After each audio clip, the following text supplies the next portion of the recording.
നമസ്കാരം, എല്ലാവർക്കും സ്വാഗതം. ഇന്നത്തെ നമ്മുടെ വിഷയം LED ടി വികൾ പെട്ടെന്ന് അടിച്ചു പോകാതെ, അതായത് കേട് വരാതിരിക്കാൻ വേണ്ടി ദീർഘകാലം ആയുസ്സോടുകൂടി LED ടി വികൾ വർക്ക് ചെയ്യാൻ വേണ്ടി എന്താണ് എന്നുള്ളതാണ് എൻ്റെ അനുഭവത്തിൽ നിന്നുള്ളൊരു പൊടിക്കൈകളാണ് ഞാൻ ഇന്നത്തെ ഈ വീഡിയോയിൽ നിങ്ങൾക്ക് വേണ്ടി പറഞ്ഞു തരുന്നത്. പ്രധാനമായിട്ടും നമ്മൾ യൂസ് ചെയ്യേണ്ടത് LED ടി വികൾ അടിച്ചു പോവുക എന്നുള്ളത്. ഇപ്പം ഞാൻ യൂസ് ചെയ്യുന്നൊരു വലിയ ബ്രാൻഡഡ് ടി വി ഒന്നുമല്ല, ലോക്കൽ ടി വിയാണ്. ഇപ്പോൾ ബ്രാൻഡഡ് ടി വി ആണെങ്കിലും ഏത് ടി വി ആണെങ്കിലും എത്ര നല്ല ടി വി ആണെങ്കിലും LED ടി വികൾ നമ്മൾ ഈ ഒരു ഉദ്ദേശ രീതിയിൽ കൊണ്ടുവന്നിട്ടില്ലെങ്കിൽ അത് കംപ്ലൈൻ്റ് ആയി കത്തിപ്പോവുക, അല്ലെങ്കിൽ അടിച്ച് ബാക്ക് ലൈറ്റ് പോവുക, അല്ലെങ്കിൽ പാനൽ കംപ്ലൈൻറ്റ് അങ്ങനെ പാനൽ കംപ്ലൈൻ്റ് ആകുക, അതല്ലെങ്കിൽ അതിൻ്റെ ബാക്ക് ലൈറ്റ് കംപ്ലൈൻ്റ് ആകുക, അങ്ങനെയൊക്കെ പ്രശ്നങ്ങൾ ഉണ്ടാവാറുണ്ട്. അപ്പോൾ അത് ഇല്ലാതിരിക്കാൻ നമ്മൾ പ്രധാനമായിട്ടും കമ്പനികൾ റെക്കമെൻഡ് ചെയ്യുന്നതാണ് നമ്മളൊരു സ്റ്റെബിലൈസർ വാങ്ങി വെക്കുക എന്നുള്ളത്. പക്ഷേ LED ടി വികളാണ്, നമ്മൾ ടി വി ആണ് വാങ്ങി വെക്കുന്നത്, അല്ലെങ്കിൽ ടി വി കമ്പ്യൂട്ടർ ലാപ്പൊക്കെ ആണെങ്കിൽ അത്തരം ഡിവൈസുകളാണ് നമ്മൾ യൂസ് ചെയ്യുന്നതെങ്കിൽ ഇതിൻ്റെ ആയുസ് നീട്ടി കിട്ടാൻ വേണ്ടി നമ്മൾ പ്രധാനമായിട്ട് ചെയ്യേണ്ട കാര്യം, നമ്മൾ സ്റ്റെബിലൈസർ എന്നുള്ള ഉപകരണത്തിന് പകരം ഒരു UPS വാങ്ങി വെക്കുക. നമ്മൾ കമ്പ്യൂട്ടറിനൊക്കെ യൂസ് ചെയ്യുന്ന UPS, ഞാനിപ്പോൾ ഈ ഉപയോഗിക്കുന്ന UPS ഇത് ഞാനിപ്പോൾ ഏകദേശം ഈ ഒരു ലോക്കൽ ടി വിയാണ് 6 വർഷത്തിൻ്റെ അടുത്തായി. എൻ്റെ അനുഭവത്തിൽ നിന്ന് പറയുകയാണ്, MR എന്ന ബ്രാൻഡാണ് ടി വി വരുന്നത്. വലിയ മുന്തിയ ടി വി ഒന്നുമല്ല, എപ്പോഴും കാഞ്ഞു പോകുന്ന ടൈപ്പ് ടി വി. ആ ഒരു രീതിയിൽ തന്നെ ഞാൻ വാങ്ങി. പക്ഷേ ഞാൻ ചെയ്തൊരു വ്യത്യാസം എന്താ വെച്ചാൽ, ഞാൻ ഇതിനകത്ത് സ്റ്റെബിലൈസറിന് പകരം V-Guard അല്ലെ ഇത്തരത്തിലുള്ള സ്റ്റെബിലൈസറുകൾക്ക് പകരം ഞാൻ യൂസ് ചെയ്ത് ഇത്തരം സ്റ്റെബിലൈസർ വാങ്ങി വെക്കാം. പക്ഷേ സ്റ്റെബിലൈസർ യൂസ് ചെയ്യുന്ന നിങ്ങൾ ഫ്രിഡ്ജോ അതല്ലെങ്കിൽ അങ്ങനത്തെ ഉപകരണങ്ങൾക്കൊക്കെ സ്റ്റെബിലൈസർ യൂസ് ചെയ്യാം, കാരണം അത് ഹെവി ഇതാണ്. പക്ഷേ അവിടെ UPS പോസിബിൾ അല്ല. അപ്പോൾ ഞാൻ എൻ്റെ ടി വിക്ക് ഞാൻ യൂസ് ചെയ്തത് UPS ആണ്. V-Guard തന്നെ UPS പല കമ്പനികളുണ്ട്, ഏതും വാങ്ങിയാക്കോട്ടെ. ഞാൻ V-Guard തന്നെ വാങ്ങണമെന്ന് നിർബന്ധമൊന്നുമില്ല. ഞാനിപ്പോൾ V-Guardൻ്റെ ഒരു UPS ആണ് വാങ്ങി വെച്ചത്. അപ്പോൾ ആ UPS വാങ്ങി വെച്ചുകൊണ്ട് തന്നെ എനിക്ക് ഏകദേശം 6 വർഷത്തോളമായി ഈ ഒരു ടി വി റണ്ണാവുന്നു, ഒരു കംപ്ലൈൻറ്റും ഇല്ല.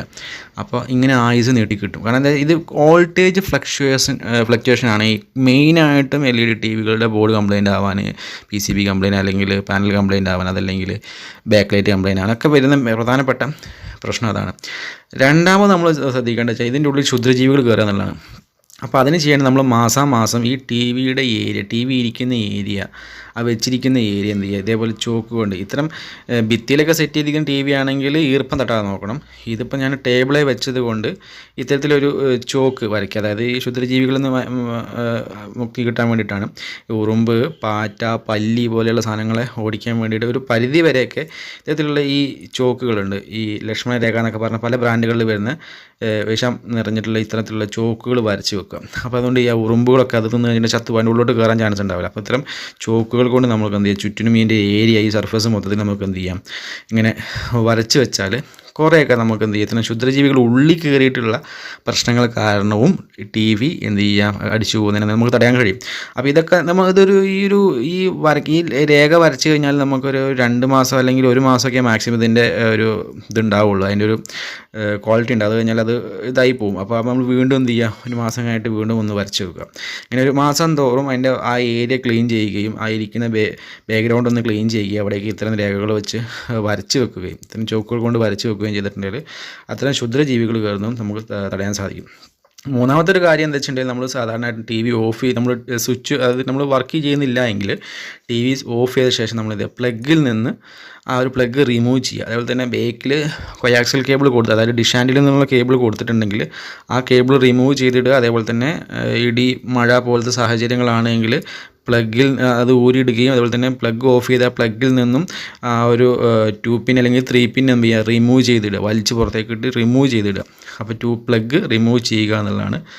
ഇത്തരം കാര്യങ്ങളൊക്കെ ശ്രദ്ധിക്കുകയാണെങ്കിൽ, ഇതിപ്പോൾ ഈ ഒരു UPS ഞാൻ കൊടുത്തിരിക്കുന്ന ടി വി, എൻ്റെ മ്യൂസിക് സിസ്റ്റം, ഇതൊക്കെ ഈ ഏകദേശം 5-6 വർഷത്തിന് മുകളിൽ പഴക്കമുണ്ട്. ഇതുവരെ ഒരു കംപ്ലൈൻറ്റും വന്നിട്ടില്ല. അത് എന്താ വെച്ചാൽ ഈ ഒരു ഇലക്ട്രിസിറ്റി, ഇതിൽ കൊടുക്കുന്ന ഇലക്ട്രിസിറ്റി കറക്റ്റായിട്ടുള്ള ഫിൽറ്റർ ഉപയോഗിച്ചുകൊണ്ട്, അതായത് UPSൻ്റെ ഫിൽറ്റർ ഉള്ളത് കൊണ്ട് തന്നെ കറണ്ട് പെട്ടെന്ന് പോയി വരുന്ന പ്രശ്നങ്ങളൊക്കെ ഉണ്ടാവാറുണ്ട്. അപ്പോൾ കറണ്ടുകൾ പോയി വരുമ്പോൾ ഒക്കെ ഈ UPS ആയതുകൊണ്ട് എന്ത് ചെയ്യും, അത് ഓട്ടോമാറ്റിക് കട്ട് ഓഫിലേക്ക് മാറിയതുകൊണ്ട് ടി വിക്ക് ഒരു പ്രശ്നം, കറണ്ട് പോയതൊരു പ്രശ്നമേ അല്ലാത്ത രീതിയിൽ ടി വിക്ക് ഫീൽ ചെയ്യും.